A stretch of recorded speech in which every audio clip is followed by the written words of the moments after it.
May mga unit na naman po tayo dito sa ating harapan mga beng-beng. So para maiba naman. So ito po ay dalawang Taurus E2K dual propellant na magkaiba. Ayan. So ito po yung ating mga bagong Taurus A2K. Yan po yung ating mga A2K na pwede na sa 2,500 PSI na dating 2K PSI lang yung A2K. Kaya ngayon hindi na siya A2K dahil hanggang 2.5K na siya mga kabeng-beng. So 2,500 PSI na yung ating pwedeng karga. Both hammer and bolt action. So may kakaiba lang dito, papakita ko mamaya alin, no? So meron tayong bolt action, ayan, napaka-pogi.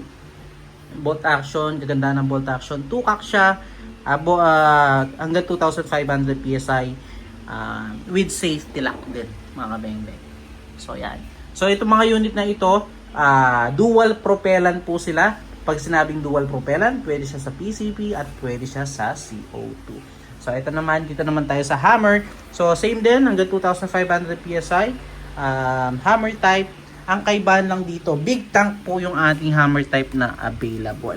Kung makikita nyo mga beng-beng, ayan, mas mataba talaga. Ayan, big tank po siya, no? Ayan. So ito ay 3/4 lamang, ito ay 1 inch na yung taba ng tangke. So kaya mas maraming laman at mas maraming putok na yung ating magagawa dito sa hammer type, no? So sa big tank natin, mas mahal lang siya ng 1K compared dun sa ating mga standard tank. So yun mga kabeng-beng. So naipagkita natin yung ating mga bagong poging unit. Again, peace out.